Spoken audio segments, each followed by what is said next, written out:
against same-sex marriage. Now you're for it. You defended President Obama's immigration policies. Now you say they're too harsh.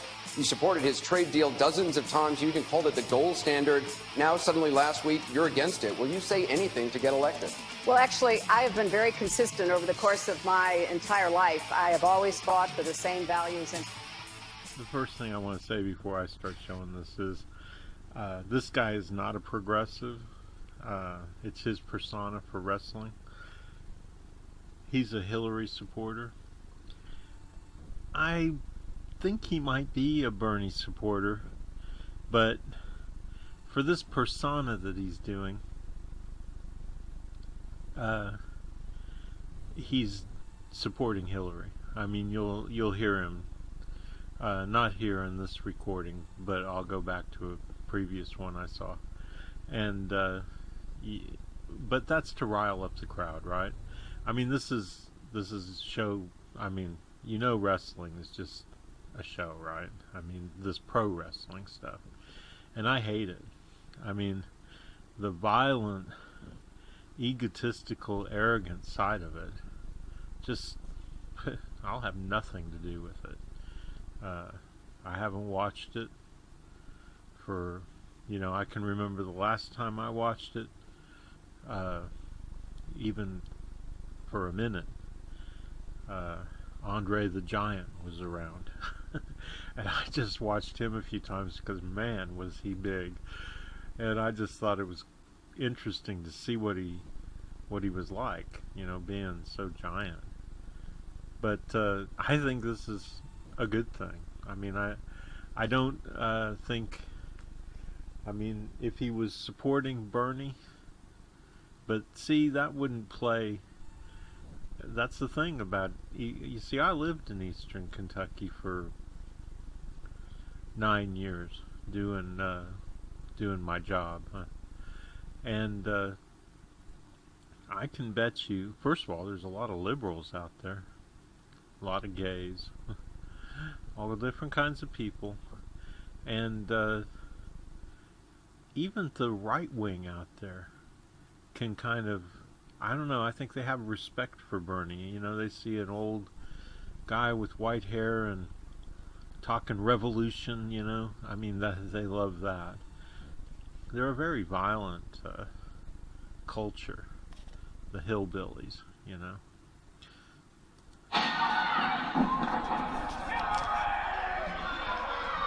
Real estate agent Dan Harnsberger has moonlighted as wrestling villain the progressive liberal Daniel Richards since late 2015.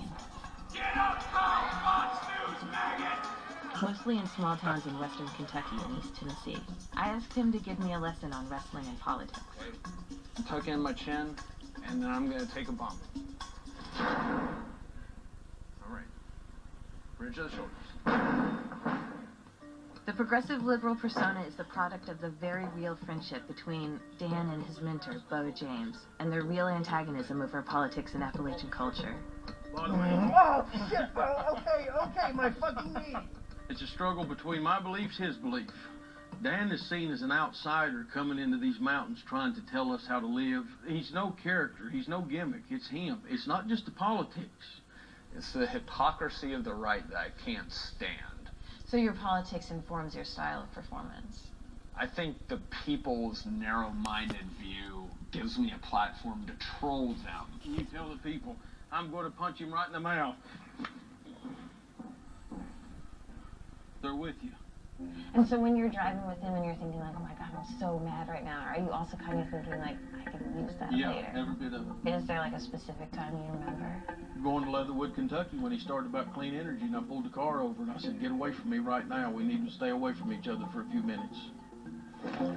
The progressive liberal is a heel, a bad guy wrestler who usually loses to the good guy. What are you going to do, Four Eyes? Which raises an obvious question. Why would someone put himself forward as a symbol of liberal values, knowing his job is to get his ass kicked every night? Guys who care about winning and losing over entertaining a crowd don't belong in this business. There has to be a payoff to the story. You just taught her how to wrestle. She's got to whoop you. What's the rules?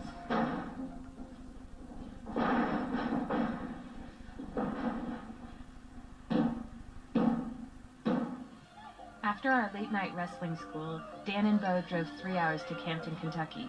There, Dan fought his Trump-supporting foe, Kyle Maggard. I don't care about Dan's political view. It's the smug arrogance he has, and he thinks he's better than the people from Eastern Kentucky. There's no money here, and I'm not a big fan of coal, but that's what we have. I am a Trump supporter only because I am the middle class. Who better to hate than the liberal? And you just want to jump up and smack him.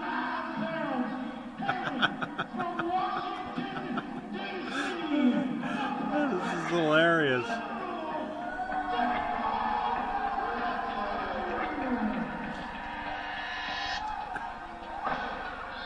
One way I rub the audience the wrong way, it's like if you're a liberal, it's almost like a synonym for gay. I have a great body. I have a great liberal body. I don't care. And so therefore I also don't care if they think I'm gay. And actually, because they think it anyways, I just egg it on a little bit. It's like flamboyance, you know? And so I like pressing that button.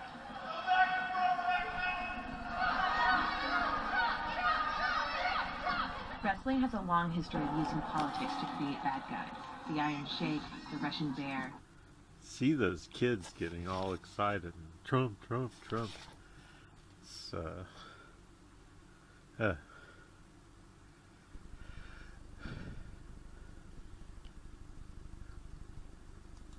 Tojo Yamamoto. Notice they have one thing in common. They're foreigners. But now with Dan, the enemy comes from inside America. And Donald Trump plays that up too. But when I see him tweet, when I see him say something, I know he's doing the same thing that we're doing. Oh, yeah. You know, it's to rile people up. Oh, he's so good at reading the crowd. Yeah, he knows his audience. Do you think politics is becoming more like professional wrestling? The whole world is. I find it amazing that they would apologize for him, knowing that some of his tweets have been just, I mean, especially on Charleston, what happened with the, you know, the guy who drove his car, and just lots of things, right? I mean,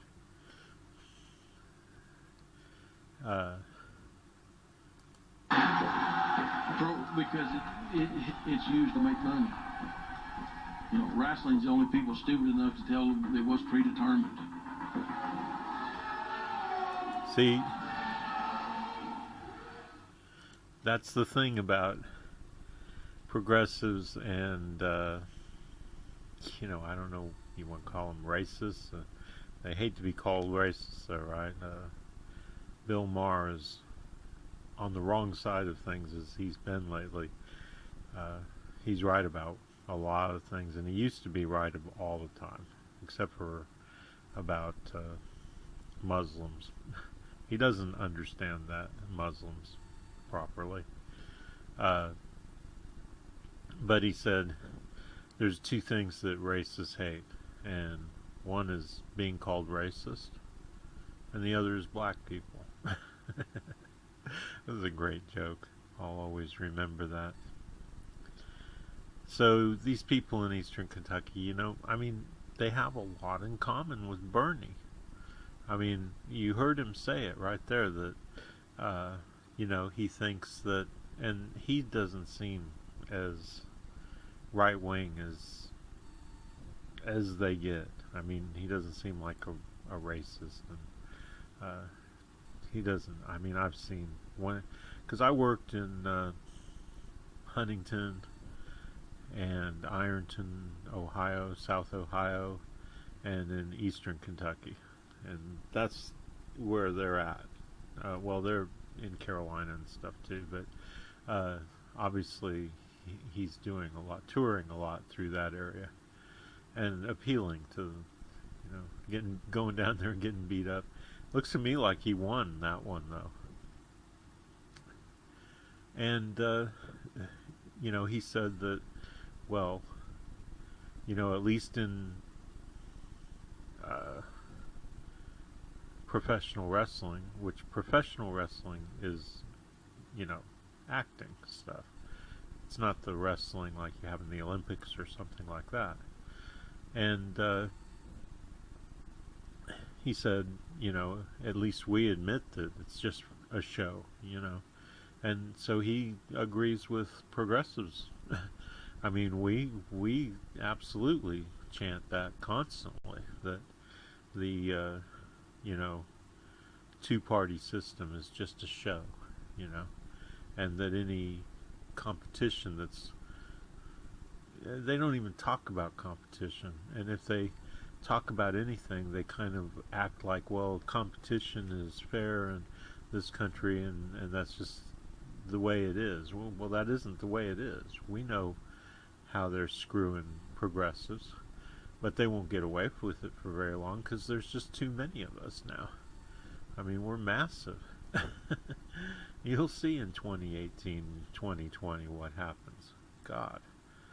And like I say, you know, a lot of these people, they get into our politics. I mean, a lot of these people are suffering more and more, and if not, they're seeing the suffering that white people are going through, and they're not going to get any answers from capitalism. That's for sure. And you know, we're not communists. I mean, I am. I believe in the communist system, not the fascist Stalin, Mao, even though I think Mao was kind of ill-treated by the historians. I don't think that they ever even tried to explain why he did some of the things he did that are considered so ruthless, you know. I mean, he starved his own people. Yeah, it's true. But you know why? Because he was trying to feed the rest of Asia. Because there was a horrible horror show going on in Asia. And, you know, the white world just sat back and laughed. Mao, even though it cost lives in China, fed Vietnam, fed Korea, fed all these other places. You know, I mean, people just want to, these right-wing nut jobs, and it's not these people who go to wrestling matches. You know, it's the Bushes and all of them, all the racists and everything.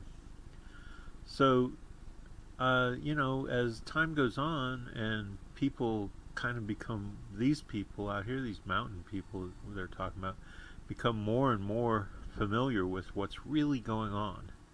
They realize that the right wing, the capitalists, are not really their friends and never have been.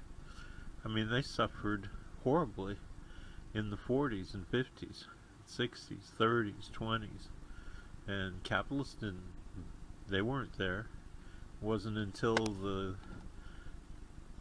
deal, the you know, World War II and the deal, the New Deal, Democrats, that the people started being taken care of in the Appalachians. So, and Appalachia's a nice place to live now, but it's still tough. It's still kind of a tough crowd, and it's mainly a tough crowd because they still support right-wing capitalism, and there isn't enough money, you know. So, anyway, I think this is funny as hell, and let's go back to this previous one.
what I find really interesting about this video is how few Donald Trump fans they can get to come out. I mean, you would think that when they know that this guy's in town, that they would get a lot more people out there to support their guy, right? But there's really only about, I don't know, maybe 30 or 40 people that I can see. Maybe there's more behind the camera.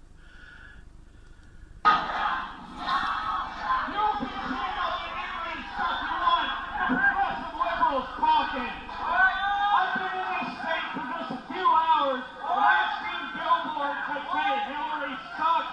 I've seen fat morons like this Pokemon idiot over here saying Hillary sucks. And that's fine. First Amendment guarantees you all can say all the ignorant, stupid stuff that you want to. Okay? But one thing, back up, boy.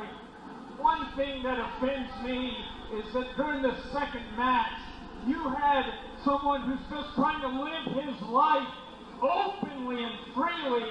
I'm talking about the cross-dressing, sexy Kavina.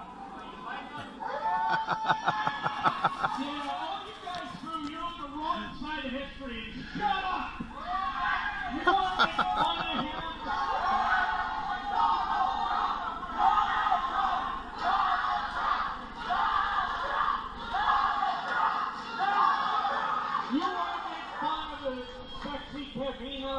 Who's just trying to live his life openly and freely. Let me tell you something. You're an ignorant, moronic, slow-minded, simpleton bigot. Okay? You're the epitome. You're the epitome of each and every one of these North Kakalaki Hilljacks.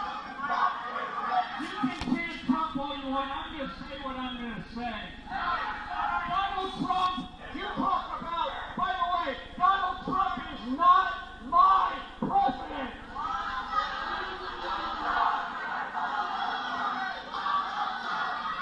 Donald Trump talks about draining the swamp. If I was going to drain the swamp, I would start by putting the piping right here in Mount Airy, North Carolina. I thought the people of Mississippi were stupid. You guys take the cake. Okay, so if he wants to call himself a liberal, I'm betting that if we really dug into, or if I could ask him, matter of fact, maybe I'll try and give him a call. I mean, he's not like, I don't know, Jesse Ventura or somebody, you know, a wrestler who would be very hard to get hold of. And I would be interested in seeing that. I mean, being a Bernicrat wouldn't be effective as a persona for wrestling. Bernie's just too popular. I mean, it's really what it comes down to. I mean, being a progressive Democrat, a Hillary supporter, yeah, I can understand how that, and you know what? That means that, you know, as usual, Bernie's just a better guy. You know, people don't hate him the way they hate Hillary. I guess, you know, you can say a lot of things. You can say, well, they haven't had time. Well, guess what? Unlike Hillary, Bernie's been in politics for a long, long time, so they have plenty of time. You know, the reason people hate Hillary is, well, go to my my Facebook group called We the People. Used to be called Shillery, the scourge of the Democratic Party. It's been called We the People for a long time. And trying to think, well, I'll just show you the page so that you can find it easy enough, right?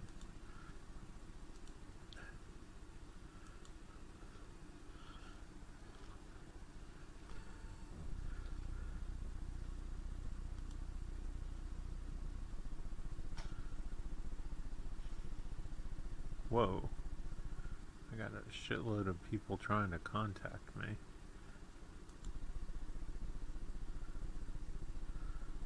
Hot girls. I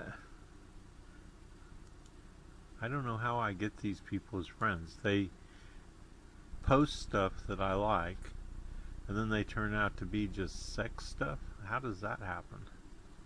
Hey, I'm not gay, okay? I do enjoy it. I even go and check some of it out. I'm a single white male, you know. Can't help it. But I'm trying to avoid it from my friends. So here's We the People.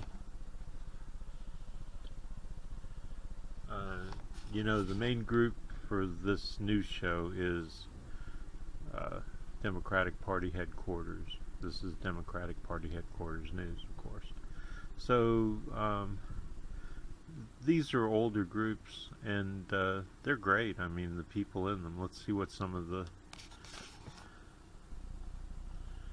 posts are. Eva Munoz, The Real History in Plain Sight, only rediscovered in 1910. This has all elements of the Vatican's work of hiding the truth from the masses. This is no hill. The world's largest pyramid is not in Egypt. Go to Pueblo, Mexico. Look for a giant hill with a church on top. Well, yeah, I mean, the Incas and the Aztecs and all of them built monstrous. But this one obviously hasn't been, you know, it's been turned into a hill. They've I mean, God, they must have, I don't know, though. I'll have to look into it. A lot of this is bullshit, you know. I mean, people post bullshit in groups all the time. Gasoline boycott. Yeah, I remember talking to this guy about this. I said, I only drive when I absolutely have to, so I've been boycotting gas for many years. Yeah, poor people boycott gas just on their own, right? Well, this is the kind of stuff I'll cover in a different video. My point is that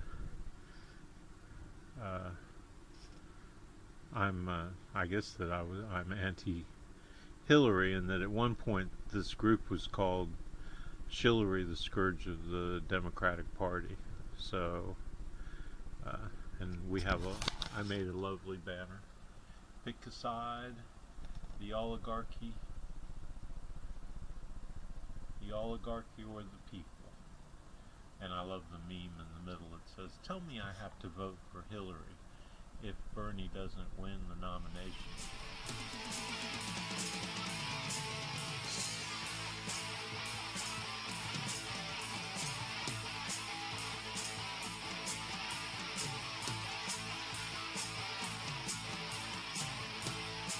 Do you think New York State should recognize gay marriage? No. No. Okay. I believe that marriage is not just a bond, but a sacred bond between a man and a woman.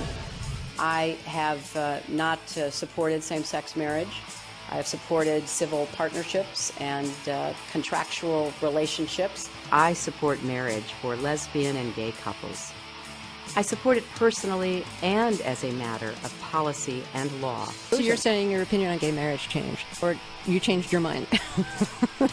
You know, I have to say, I think you are being very persistent, but you are playing with my words and playing with what is such an I'm just trying to clarify issue. So I can understand. No, I don't think you are trying to clarify. I think you're trying to say that, you know, I used to be opposed and now I'm in favor and I did it for political reasons, and that's just flat wrong. So let me just state what I feel like you are implying and repudiate it.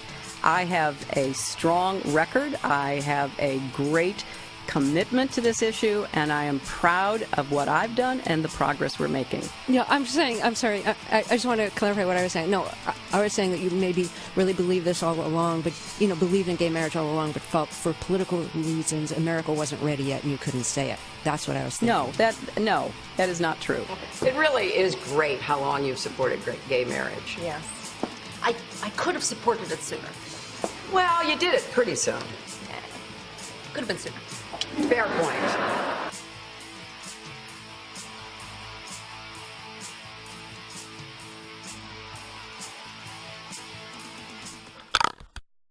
here's a very odd thing to watch, huh? And it's about North Korea. It's called You Won't Believe What It's Like. And I've been watching it. And what I found is, of course, as an American, I'm taught to think that these people are horrible and awful. And of course, I've never really believed that because I don't take things on face value. You know, I don't just believe everything I hear. And the first thing that, of course, you think is, if you're a logical, rational person, is, well, they're people, so they're probably not really, in any fundamental way, much different than any other people. Their country is, well, actually, nothing's true about what they say. They say their country is isolated. Well, it isn't. It's surrounded on one side by South Korea and the United States, which means it's isolated in that sense. But from the rest of Asia, no. You know, the United States can't force all of Asia to isolate this one little country simply because it... So, anyway, my main point is here. Okay, this is my main point. And as usual, when I make a point, it's absolutely fantastic, as our illustrious leader would say. And it's this, that we 100% strive to emulate them.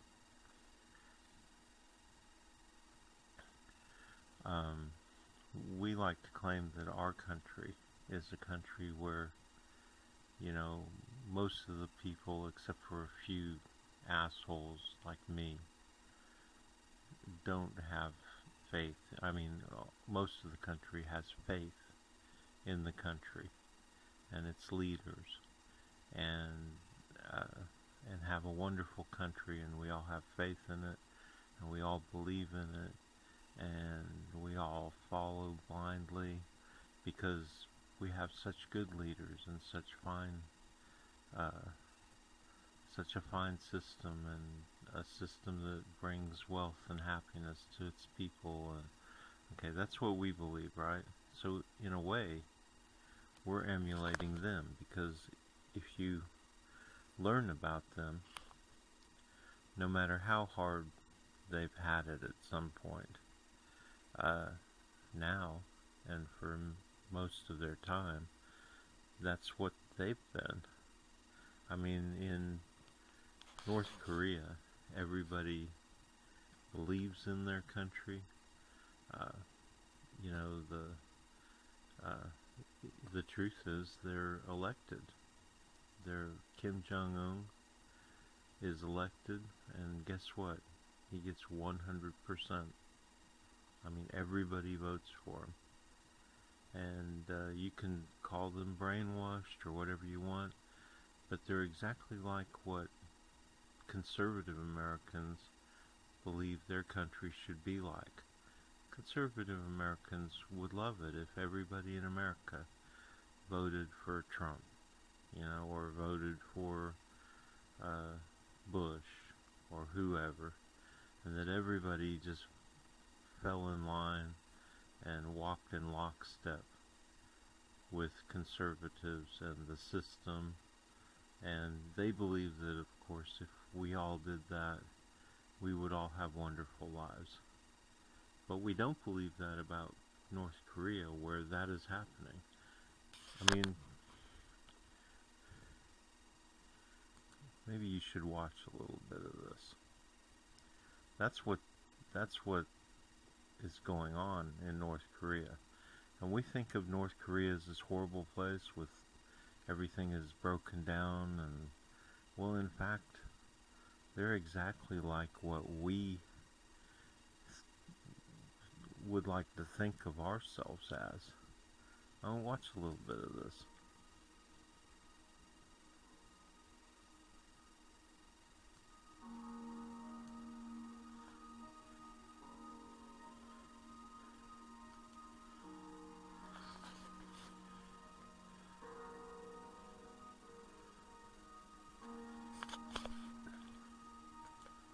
mean, they have beautiful cities. You see the video here?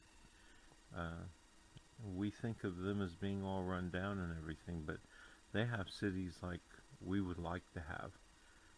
And I'm not saying we don't have beautiful, I mean, we have a beautiful country, but we talk about them like they're a disaster. So here, have a look.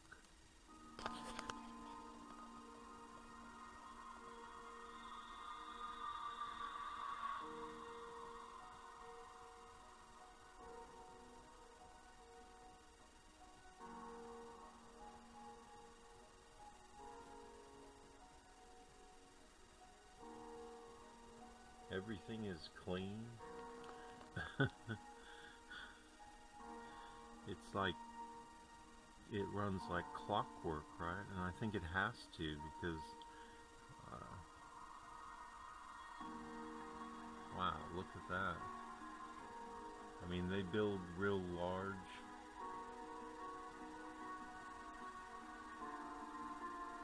Not like what you would think, right?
Hotel. My interest in this building after seeing a picture of it on the internet actually led to the reason why I came to North Korea. It's a 105-story, 1,300-meter dystopian knockout. We were always rushed past this building, which as it turns out became a kind of metaphor for the whole trip. This shimmering structure with its 6 revolving floors at its climax is an enormous empty shell. Construction began in 1987, then stalled for 30 years, and there it stood, a bare looming concrete hulk dominating the city. A few years ago they put the glass curtain wall on the outside, and now it looks the part, but it's a kind of smoke and mirrors illusion. The interior is still lifeless, and its nearly 3,000 rooms have never been slept in. It's like a giant movie prop. One day, I've no doubt the Ruyong will welcome guests. But time is not an issue for the North Koreans, it's the vision that counts. Dreaming bigger and better for the future is at the very heart of the North Korean psyche. They're playing an intergenerational long game.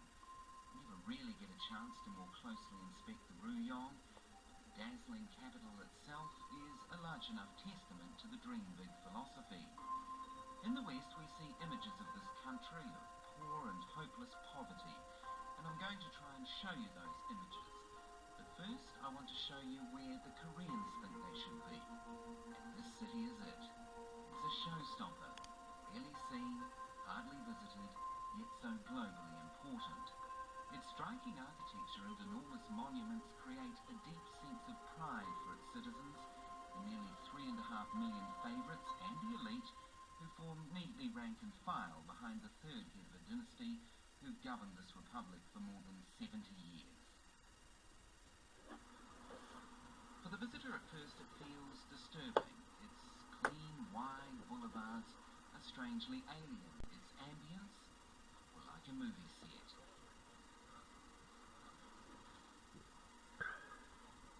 Right now, in May 2017, tensions are at an all-time high on the Korean peninsula. President Donald Trump is waving his finger. Warnings are being earnestly issued. But this is really nothing new. This is as it has always been for those living in the GPRK. In the days leading up to my trip, missiles from inside the north rumbled skyward. I do feel nervous. Is this really a nation gone rogue? It seems... I mean, it's odd. Really, they're a mirror image of everything that we claim to be. I mean, we're proud of building our nuclear arsenal, are we? I mean, I guess we are. They're proud of it, and all for the same reasons, right? So like I say, mirror images, you know? So, I don't know, at that point, I mean, when you're, the thought process at that point, it becomes crazy, right? You've got America absolutely angry and crazy angry to the point where we're talking about nuking each other, right? Or us nuking them. I mean, it's really what it seems to come down to me as an American, looking at it from my point of view. I mean, I can't imagine that North Korea would be able to hit us with nukes. So there's a question, right? And that's where it becomes maddening, right? Well, what's going on with that? And why are we at that point? And could it really happen? Could America get nuked? I mean, certainly China could nuke us. And is North Korea and China, are they like real tight, you know? Do they have a real close relationship? Like, say, if somebody were to attack Canada, nuke Canada, would the United States nuke them? Okay, so if the United States were to nuke North Korea, would China nuke us, and therefore us nuke them? And would all the nukes go off everywhere at that point? And we see the post-apocalyptic vision. I mean, this is beyond crazy. And my perspective is completely different. I'm not even sure if nukes really exist. I think they may just be a made-up thing. Then again, I've seen a lot of pictures of nukes being tested, but is any of it really real?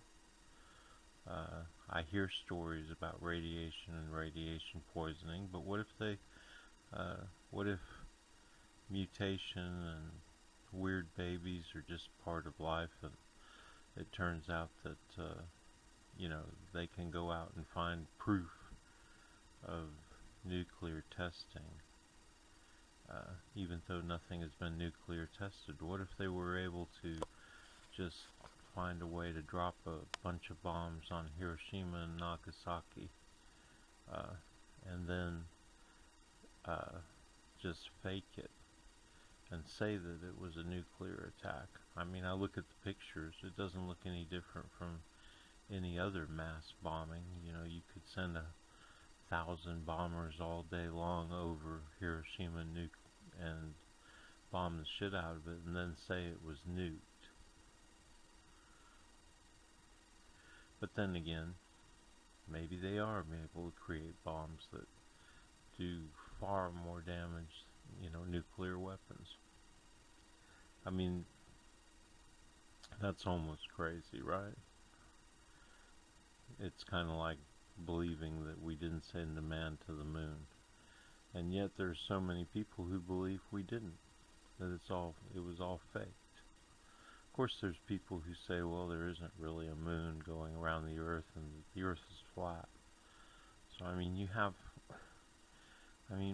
my God, you know, I think most people are like me. They just want to live in a world where where the basic facts are the basic facts. But we live in a world where the basic facts are challenged all the time. I mean, basic facts like, I know that this TV screen is a TV screen,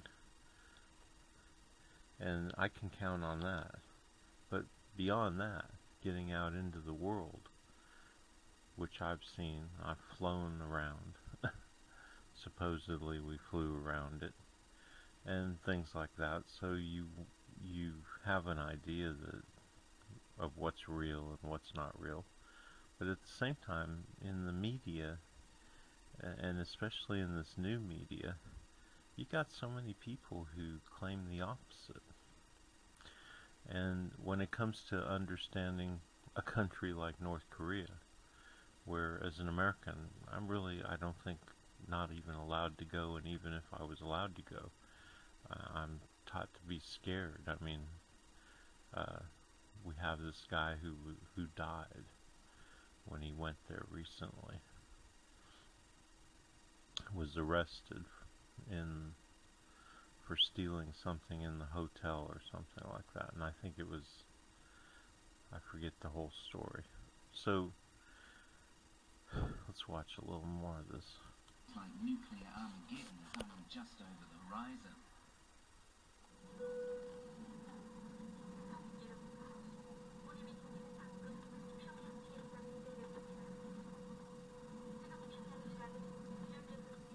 But on touchdown at the newly completed Sunan International Airport, built within only 12 months under a regime ordered speed campaign, the lights are off. I mean, look at this stuff. We say they're poverty-stricken, impoverished, starving people, horrible leaders who starve their people. But look at these creations. I mean, they're like,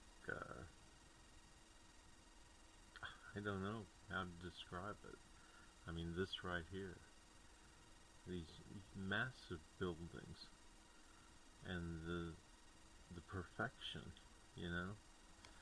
I mean, this is supposedly this run-down little country that's just completely corrupt. Doesn't fit, you know? Video like this, pictures like this doesn't fit. The arrivals hall is all shiny, but creepily empty.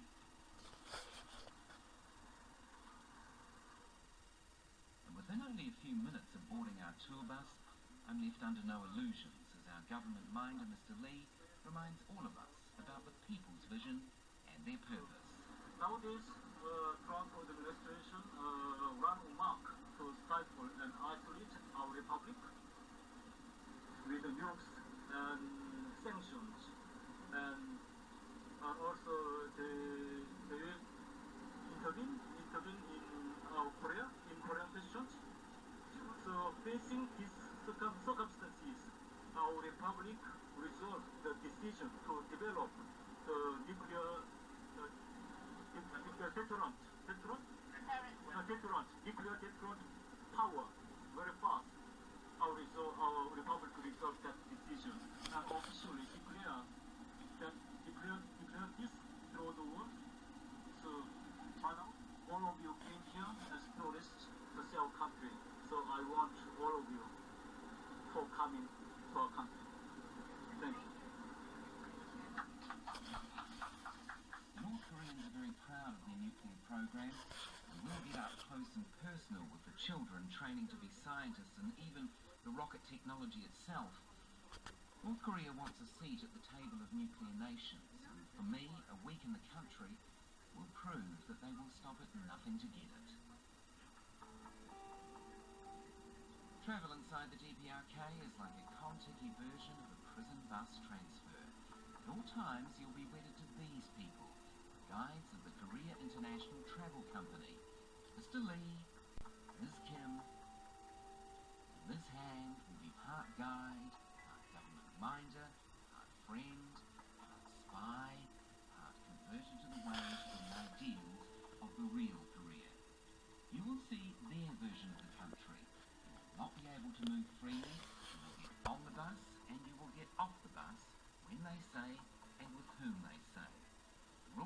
engagement are simple and they are set in stone and cannot be changed.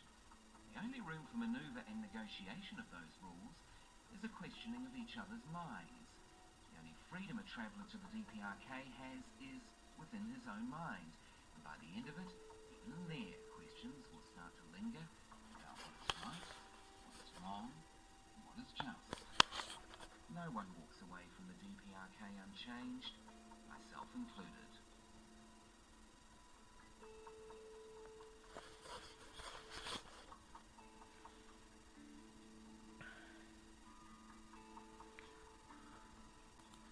So I've watched this, some of it, and it's on, of course, RT. And I found it just absolutely fascinating. It's definitely very honest, very truthful. This guy's obviously gone out of his way to do that. And he's straight up factual about the fact that what he's showing and what he was shown is very controlled, and of course, everybody does that. Everybody just wants to show their best side, right? Don't show your ass. I'm kind of the opposite. I'm like, show your ass. I'm like, I don't know why. I think what it comes down to is I like people to know me at my worst. I don't think that at my worst I'm bad. I think I'm pretty darn good at my worst. And so I like to show people at my worst, and I figure if they can accept me at my worst, then I've got it made, right? Well, that's kind of what is going on in this film, right? From what he's saying, except for I'm sorry, the opposite. They're showing themselves at their best.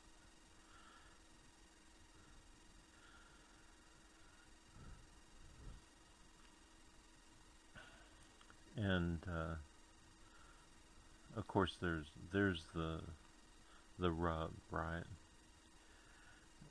So anybody who's going to argue against shows like this, a depiction of North Korea, well, you can't deny what they show you.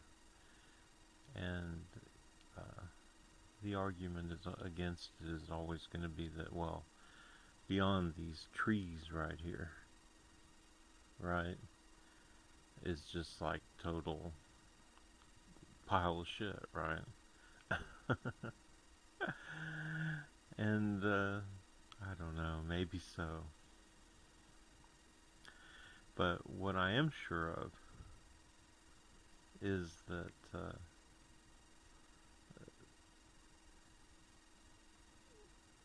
they're very much like us, right? And from what I'm seeing here, going back to what I was saying in the beginning, is that they're very much, from what I'm seeing, like what we like to claim we are, or like what conservatives. They're very much the shining model of conservatism. And I know that's going to drive everybody crazy, but from what I'm seeing, and I know everybody's going to say, well, you're just looking at propaganda. Well, it's not all propaganda. The people of this country, of North Korea, really are. They really do 100% back their illustrious leader, right? Who is very much elected. And like I said in the beginning, I mean, it's a shock, I know. But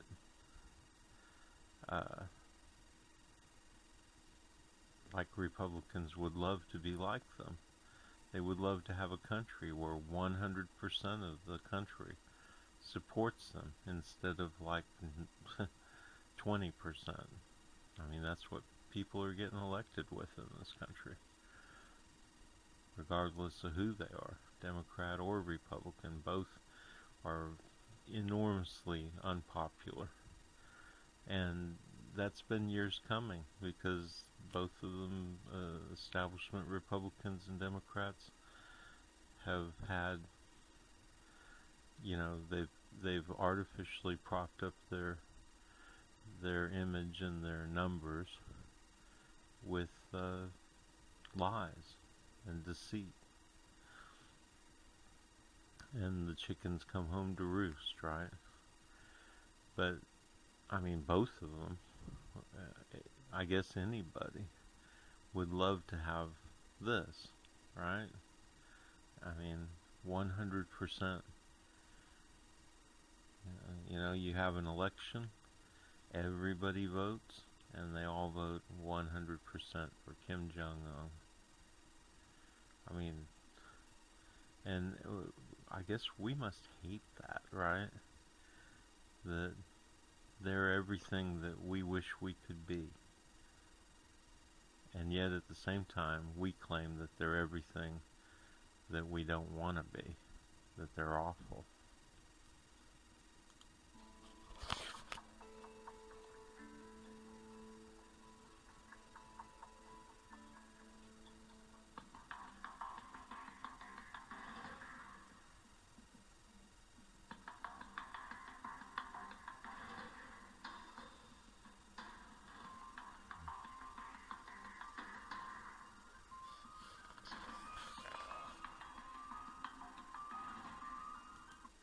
By the way, I've noticed that a lot of the North Korean girls in this, I mean, some of them are really ugly, but a lot of them are just absolutely beautiful.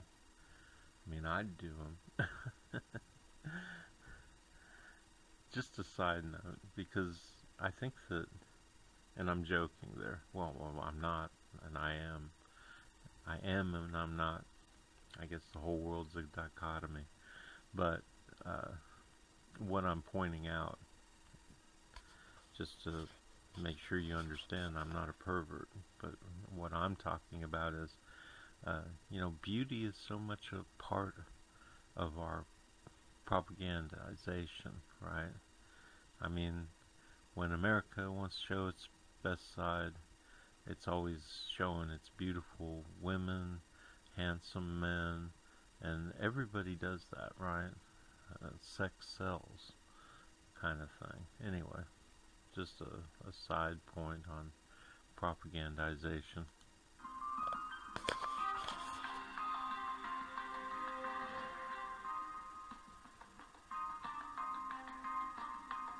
Tens of thousands of tiny dots on the cobbles in Kim Il-sung Square. They used to line up the people to exacting precision, the vision of this city we so often see in the West, where regime displays its prowess, backed by goose-stepping military. It's a graphic indication of how precisely everything is planned to the millimetre in a nation where even the slightest misstep can end in death.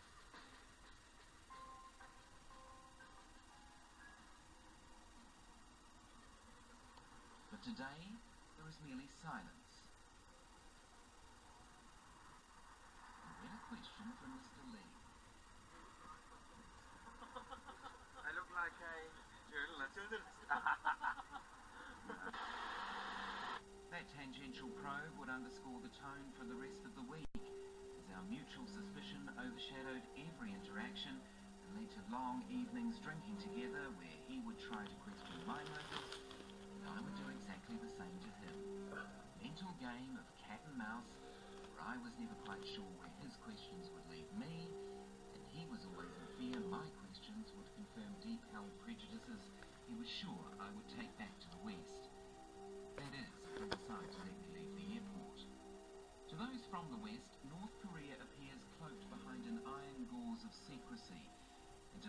behind this steely curtain, one must submit to the tightest of conditions and be prepared to be challenged at every opportunity. For the North Korean and the outside tourist lies a prospect for conversion, and for the outsider a possibility for questions to be resolved. Only around 4,000 Westerners entered. So they've forced RT, the TV network that is airing this show, on their television station, and of course I'm watching it on the internet, to register as a foreign, basically trying to force them to say, claiming that they're admitting, but forcing them to register as a foreign, like a propaganda network, like trying to force them to say to the American people and other people who watch it that they're really liars, right? But when you watch their stuff, well, okay,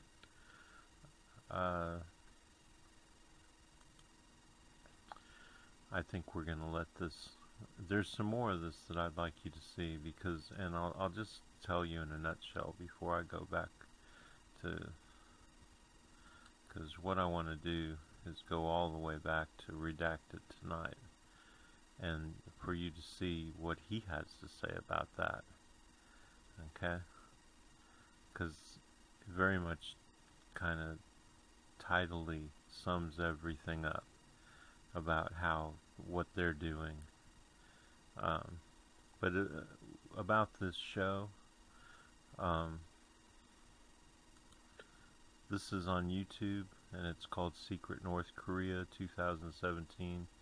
You won't believe what it's like, and I'm pretty sure that it's on, well, it's published by Steve Wild.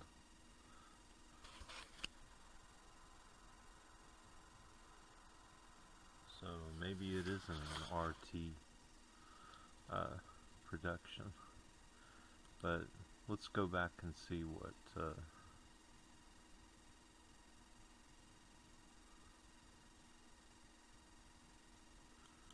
it is right here. Welcome to Redacted Tonight. So, some of you might have heard RT America, the network that puts out this show, has been forced to declare itself a foreign agent because it's funded by Russia. Now, this has never been done against a media outlet. And in terms of this show, in terms of Redacted Tonight, as I've noted before, I'm an American in America, covering American news for Americans. My father was in the U.S. military for 20 years. I was born at Walter Reed Army Hospital. I'm descended from Walter Camp, the father, the inventor of American football. Seriously, you couldn't be more American than me if you fucked Uncle Sam with a red, white, and blue strap-on, shaped like Abraham Lincoln, while singing, I'm a Yankee Doodle Dandy. All right, my bloodstream, I've got Toby Keith naked rubbing apple pie and Kentucky bourbon on his nipples. All right? And I didn't set out to be on a Russian-funded network. But in my 20 years of doing political stand-up comedy across this country, I found out that the naughty things I talk about, a.k.a. the unvarnished truth, are not allowed on all of the other channels in this great country. If you've taken the red pill and you're looking for the undiluted, stone-cold reality about the corporate state in which we live, with no chaser to even cover the burn, you know, not even a wedge of lime to suck on. If that's what you're looking for, then this is the fucking channel you turn to. I'm sorry. There's just nothing else out there. There are YouTube channels like the... Okay, so you see my point? And I even talked about this with somebody on one of my posts on Facebook.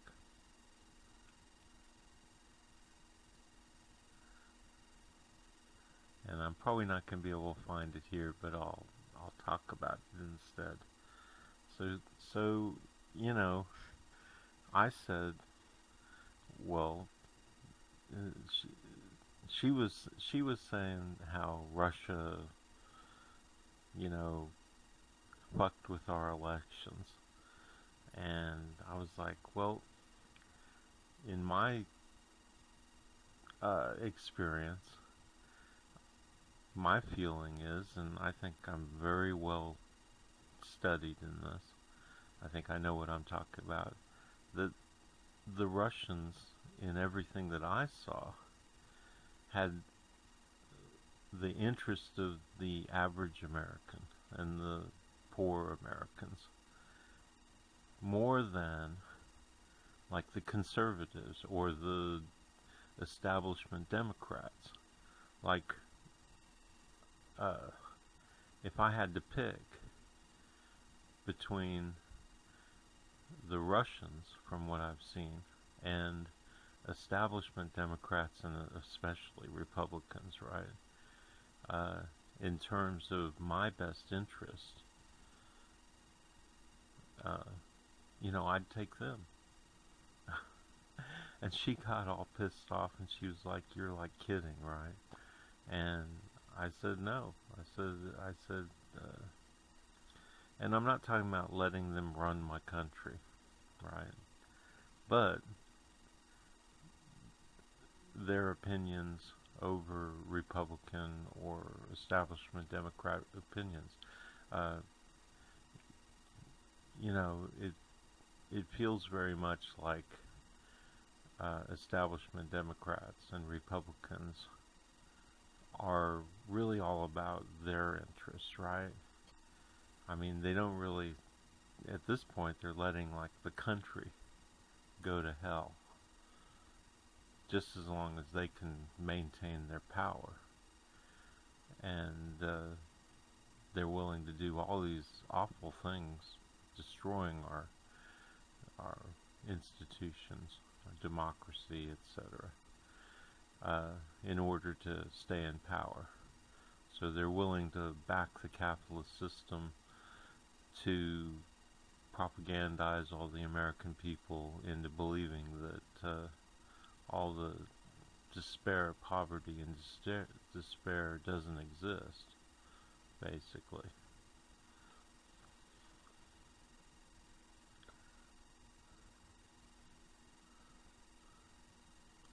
The Jimmy Dore Show, but that's not a TV channel. You show, look, trust me, I've had the meetings. If you show up at any other TV network and say, the two-party system is a corrupt, broken crap fest owned by Wall Street, then the executives at that channel will look at you like you just farted into a bullhorn, auto-tuned it, and replayed it to them with Bill Cosby as your hype man.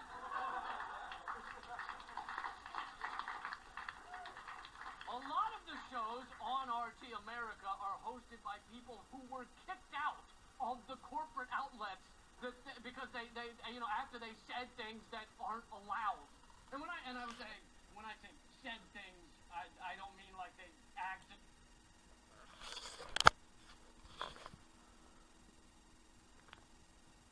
Well, at this point, I'd like to directly relate this to myself as an American who's being persecuted, because I think what it really comes down to is they can't touch guys like Lee Camp and,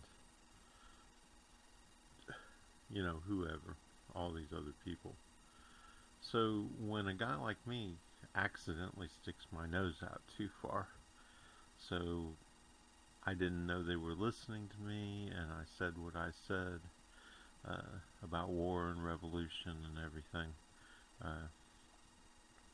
even though I'm the last guy that they have to worry about. In fact, they just go apeshit and want to take all their frustrations out on me, right? Here they've got an American who is patriotic and honest and hardworking, and they catch him. Yeah, I like these guys. I agree with them 100% in their point of view, and they're going after, and they're powerful enough in their own ways to go after this and indict the system, right? So, you know, I mean, they want to get me instead. I mean, I'm an easy target. I'm an American. They can make an example out of me, right? They don't like what I had to say because it's obviously in lockstep with what other people like Lee Camp and, you know, everybody else who I don't know, they're probably attacking them too. I mean, they're probably doing everything they can to survive. And they see the millions of Americans who watch this kind of stuff like I do, turning against them and voting against them and actually coming out and voting. We're going to see turnout very soon as a product of all this. And this thing today that's coming up here on Thanksgiving Day, would they actually be voting on Thanksgiving Day against net neutrality? That's what I heard yesterday, I believe. So, censorship of like these guys, you know, here he is on YouTube. So they're working on that supposedly today. I think that even if they manage to pull it off for a little while, it won't be long before we come back and give the people back their voice.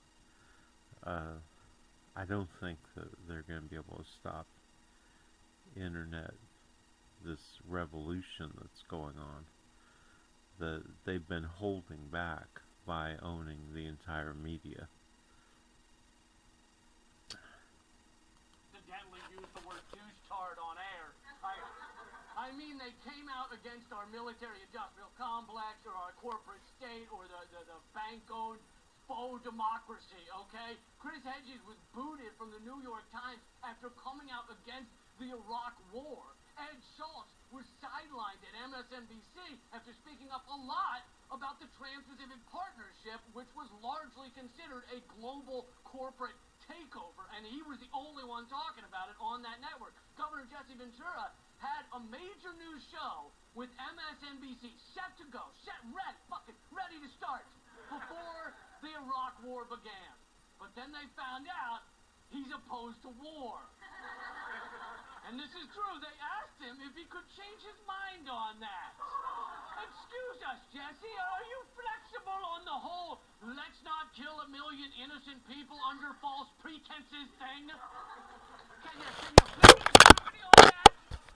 He said no, and they paid him like $1 million to get out of his contract. They paid $1 million just to make him go away. They were like, man, I mean, honestly, I would love to be that annoying. That's where the real money is, the annoyance money, all right? Jesse, I aspire to be as much of a fucking nuisance to MSNBC as you were. Mike Papantonio, also now on RT America, called out a major corporate sponsor on MSNBC's morning show, and then Joe Scarborough went on the air the next day to apologize to the corporation. We're sorry, Mr. Corporation. We didn't mean to tell the truth about you poisoning children with arsenic. That was supposed to be our little secret. And then, of course, there's me. I may or may not have been physically removed from the Fox News building. Can I just ask you a question? Sure. What is Fox News? It's just a parade of propaganda, isn't it? It's just a festival of ignorance.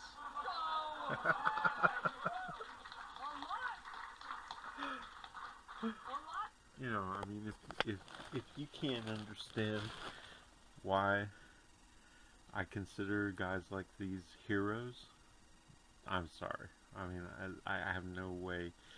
If you just watch that and you can't understand, I have nothing that I could say that could help you understand. I mean, if you don't understand where Fox News was coming from back then, where he was obviously a kid, then I can't help you.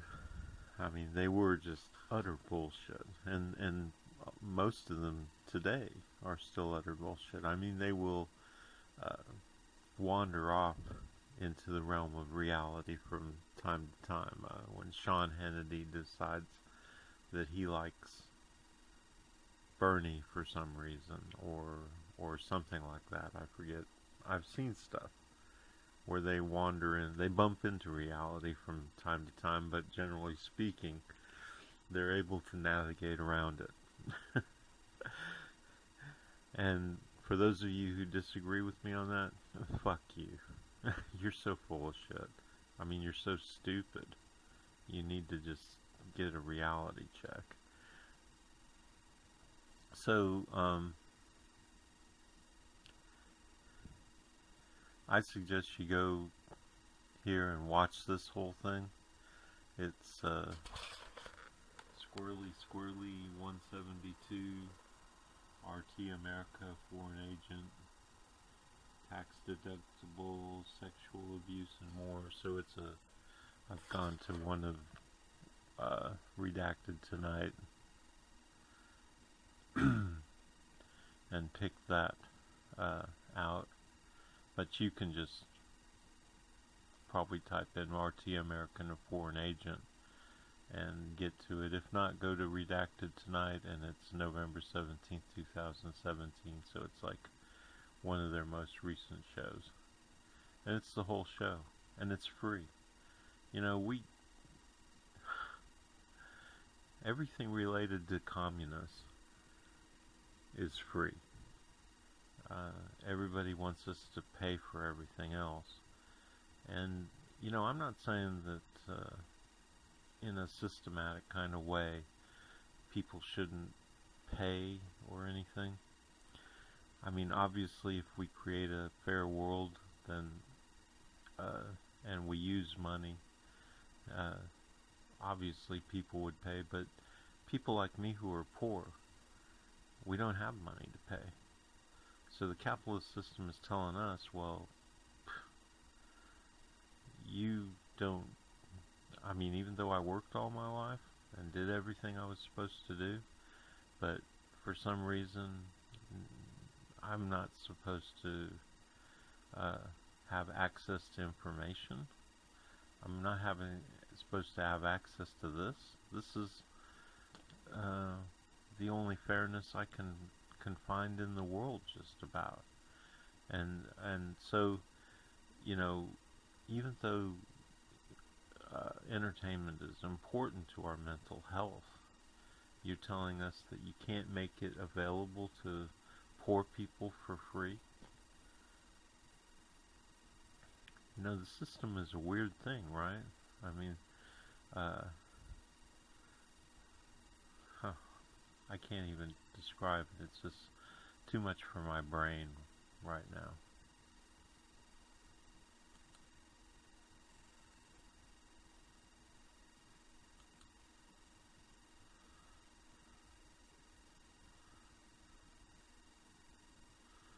So let's go back to this for a little bit, and I'll try and show you some of the stuff that I saw.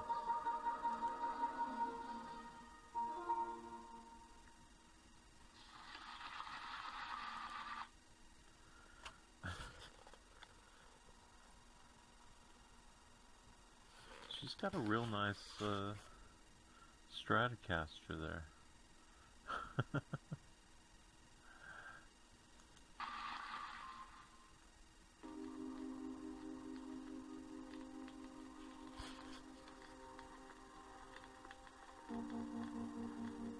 I wonder why there's crackling like an old record.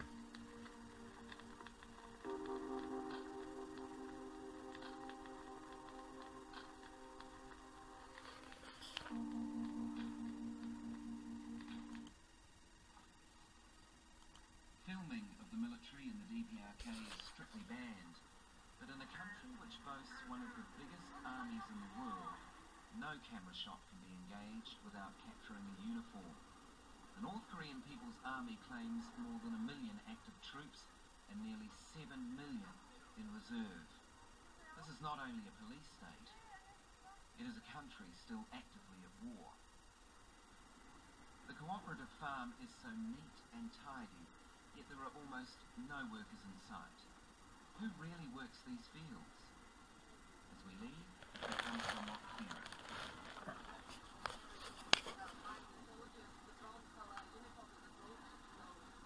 When you're filming, please be careful. Sure, okay. When the current leader Kim Jong-un visited these hothouses in 2016, he proclaimed it to be a beautiful farm of the future, a model farm to be replicated throughout the nation. The sign erected by the workers says it all.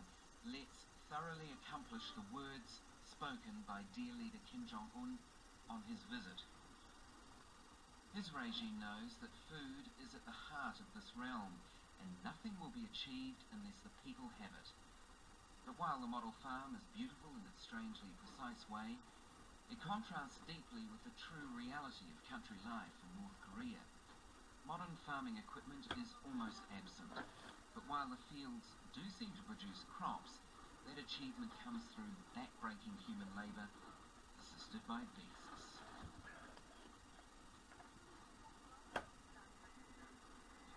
There's no doubt that today food is being grown successfully inside the DPRK. We pass hundreds of kilometres of fields, all being tended to in the old-fashioned way, but it was never made clear whether the food is distributed fairly or if the people really are still starving in this country. Sheer human endeavour seems to overcome many shortcomings in the DPRK. Wide, open and empty highways, the justification of that.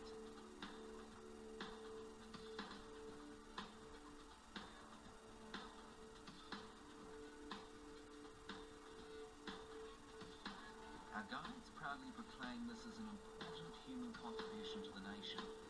We're told these heavily rutted concrete highways were built in a matter of months by 200,000 strong young Koreans.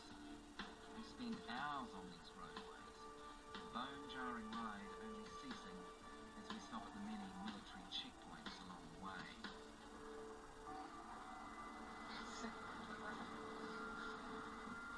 Okay? So, would you please don't make a photo of the checkpoints? Of course, the army too can move effortlessly along these giant motorways.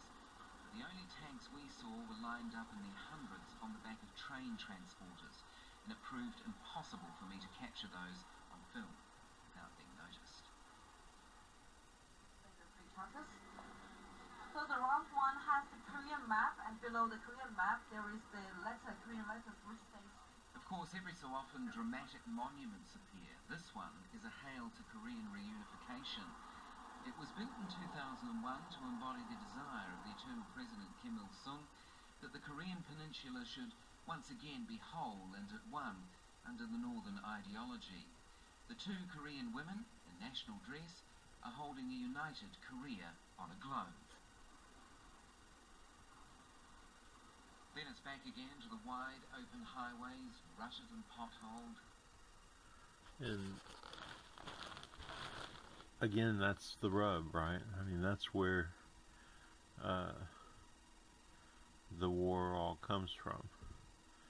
The United States has tied its future into keeping, North Korea and communism, and I say China, and the ex-USSR that is now Russia from, it all goes back to the same old thing, right?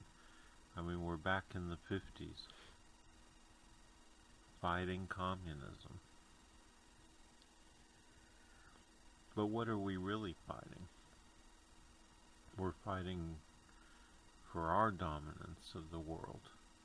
Isn't that really what it's all about? And look, I have to make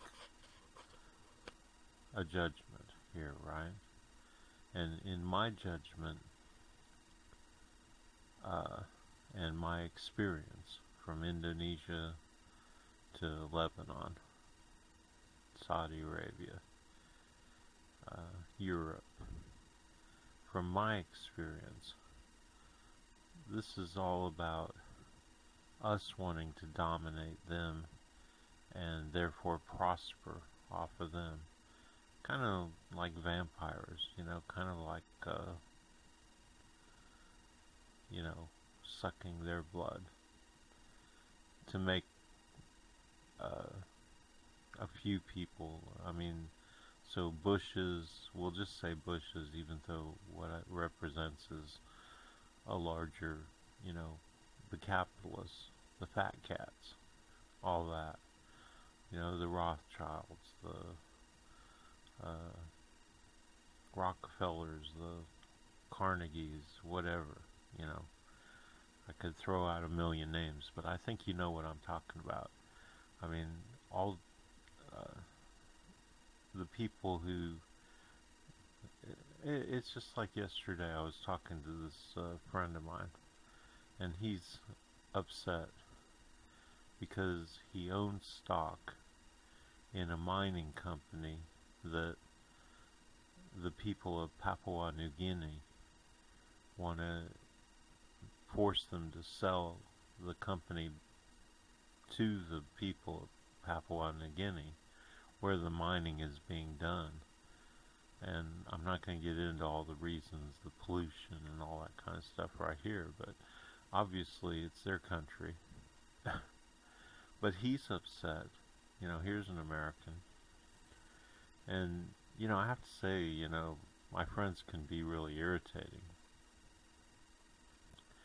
Because they're upset because they invested some of their money that they need to retire on. So they've got their survival at stake, right? And they've made the mistake of investing in companies that are going around the world and taking advantage of other people in other countries. So he's got this mining stock in Papua New Guinea, and he's upset that the people are trying to nationalize the company. Well, of course they're trying to nationalize the company because the company is propped up by a foreign dictator who's allowing them to pollute Papua New Guinea, a beautiful country, right?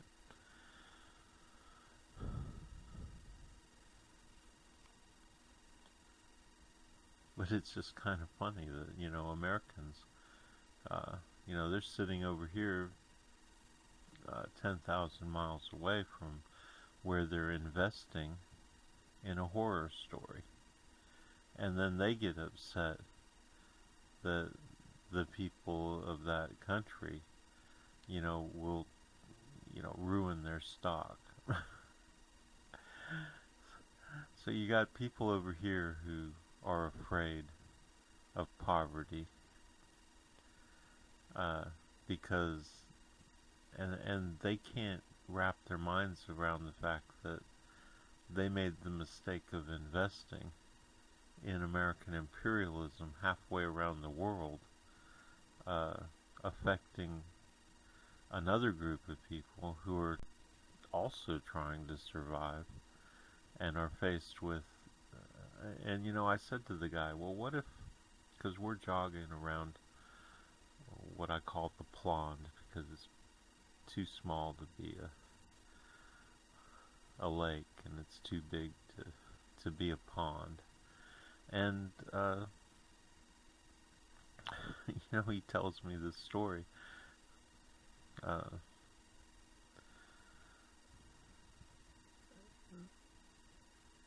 You've got, so I say to him, well, what if, because the pond is part of the reservoir system where we get our water, our drinking water.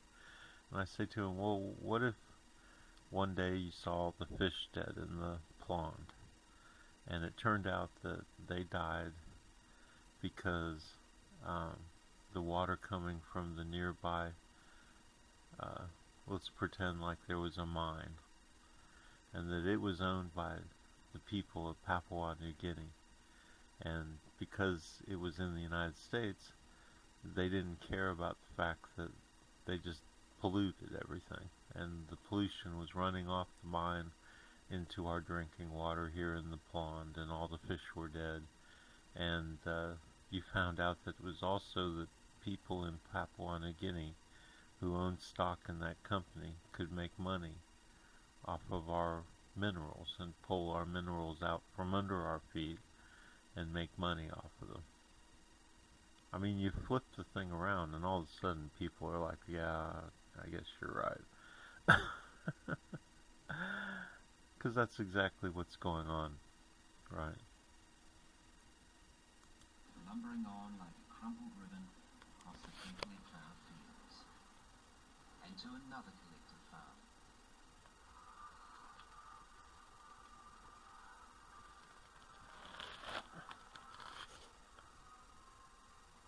Like all North Koreans, respect is given to the eternal president, Kim Il-sung.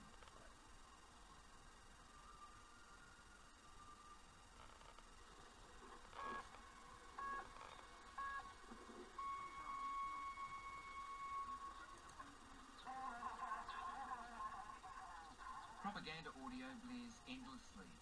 Mostly it's the leader's speeches on repeat, day and night, night and day.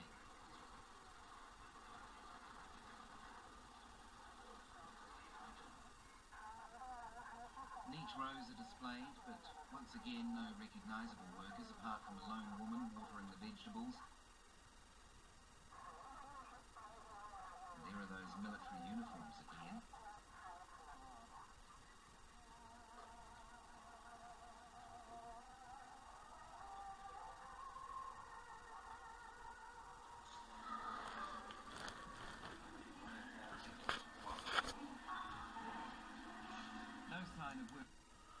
So, I mean, it's a very different picture from what we're given, right? Obviously, they've overcome most of this vast poverty and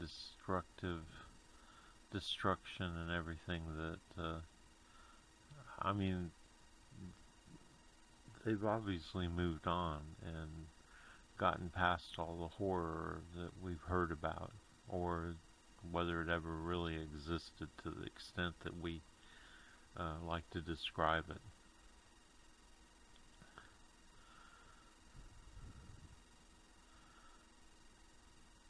Well, I think at this point I've said everything I want to say, and I think I've described all the stuff that I was feeling, and covered various aspects of this North Korea. So in summary, all I want to say is I don't think that we should be blowing each other up.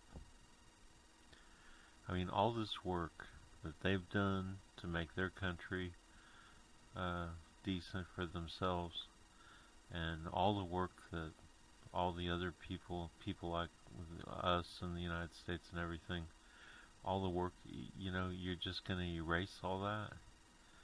Go back to, you know, feral, the zombie apocalypse? It just, it seems pathetic to me that people would even think about it, that we can't find a way to work out our differences. That's just beyond me. And you know, how are we ever gonna, I guess the way that we're gonna solve our overpopulation and pollution and everything is just to blow it all up. Come on, people. You're smarter than that.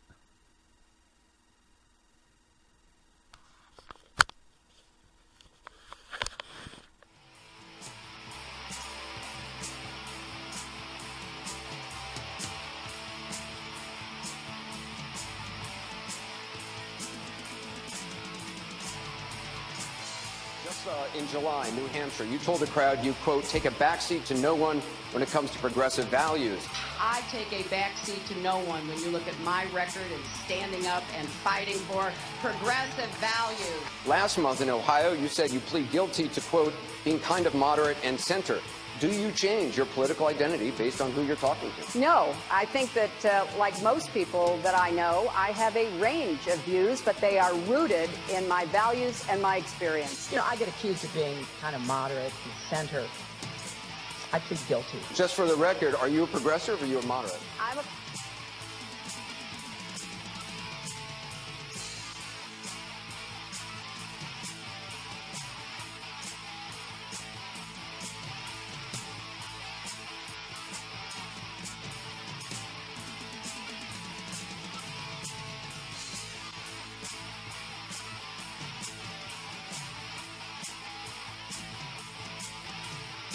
First never-before-seen video of Hillary Clinton inside the Walmart empire. She's probably one of the most investigative politicians in American history. And this morning you're going to see her in a way you've never seen her before, serving on the board of Walmart. ABC News Chief Investigative Correspondent Brian Ross is here with details on this. Good morning, Brian. Good morning, Robin. Although she makes no mention of it in her official biography, Hillary Clinton served for 6 years on the board of Walmart, the huge retailer criticized by many for its treatment of workers and its strident opposition to unions.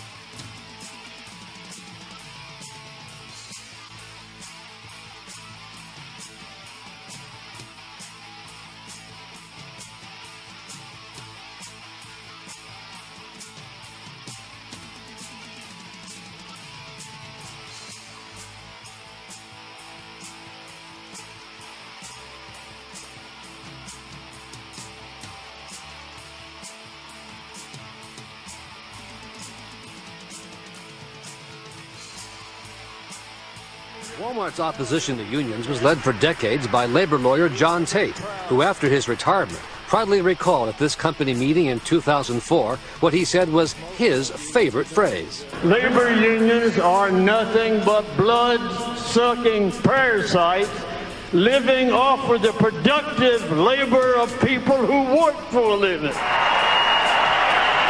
Hillary Clinton was not present at this Walmart meeting, but Tate was relied on for years to keep unions out at Walmart, including during the 6 years from 1986 to 92, when Clinton was on the Walmart board and Tate was either an executive or a member of the board himself.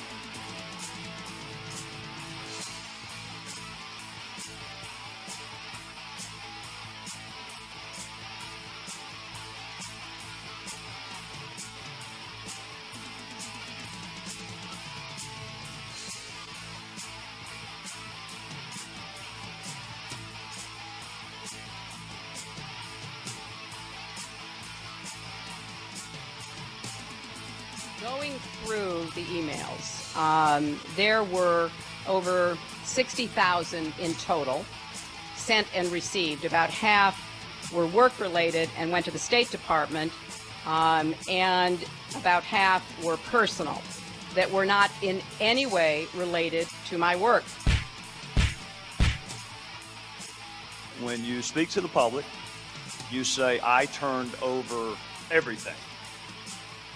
That's, for the most part, a direct quote. When you talk to the public, you say, I turned over everything. 90 to 95% of my work-related emails were in the state system. If they wanted to see them, they would certainly have been able to. You know what? So. That is maybe the 10th time you have cited that figure today. It is. And I have not heard anyone other than you ever cite that figure.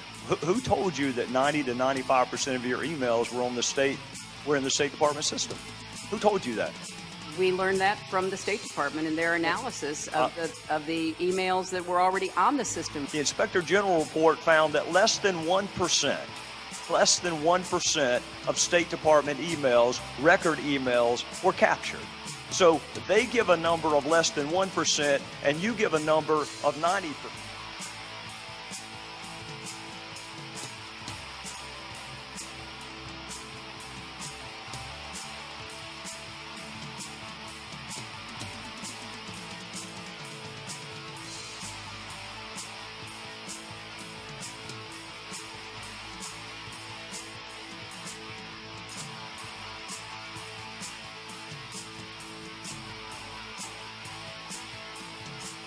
interest in Libya in 2012?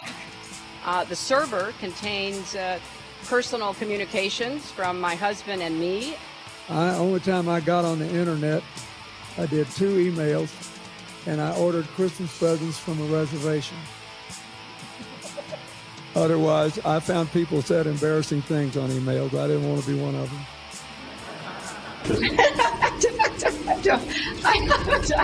I mean, and how many angels dance on the head of a pin? I have really nothing to. I mean,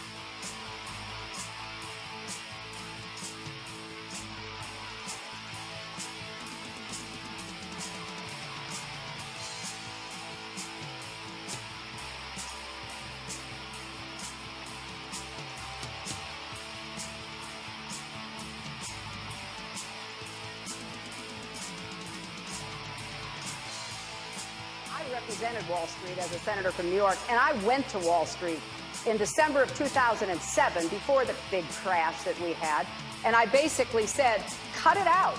Quit foreclosing on homes. Quit engaging in these kinds of speculative behaviors. Now, who's exactly to blame for the housing crisis? And I think there's plenty of blame to go around. Home buyers who paid extra fees to avoid documenting their income should have known they were getting in over their heads. Of course we have to deal with the problem that the banks are still too big to fail. We can never let the American taxpayer and middle-class families ever have to bail out the kind of speculative behavior that we saw. But we also have to worry about some of the other players. AIG, a big insurance company, Lehman Brothers, an investment bank. There's this whole area called shadow banking. That's where the experts tell me the next potential problem could come from. So I'm with both Senator Sanders and Governor O'Malley in putting a lot of...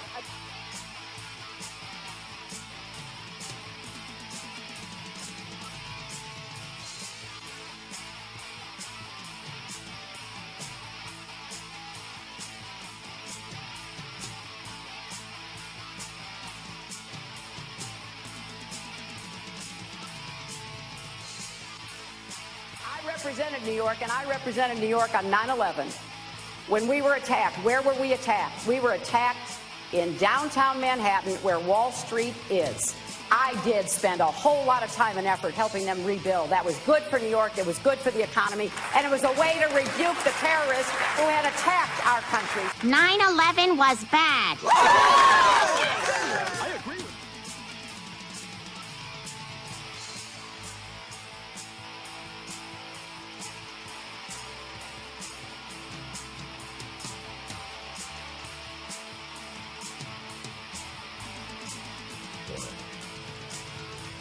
As Senator Clinton, the pressures are very different. It's a well-financed industry. A lot of people don't realize that the industry that gave the most money to Washington over the past few years was not the oil industry, was not pharmaceuticals. It was consumer credit products. Those are the people, the credit card companies have been getting money, and they have influence. And Mrs. Clinton was one of them, a senator. She has taken money from the groups, and more to the point, she worries about them as a constituency. So what does this mean, though, to these people, these millions of people out there whom the politicians cavort in front of as favoring the middle class and then are beholden to the powerful interests that undermine the middle class? What does it say about politics today? This is the scary part about democracy today. We're talking again about the impact of money. The credit industry on this bankruptcy bill has spent tens of millions of dollars lobbying, and as their profits grow, they just throw more into lobbying for how they can get laws that will make it easier and easier and easier to drain money out of the pockets of middle-class families.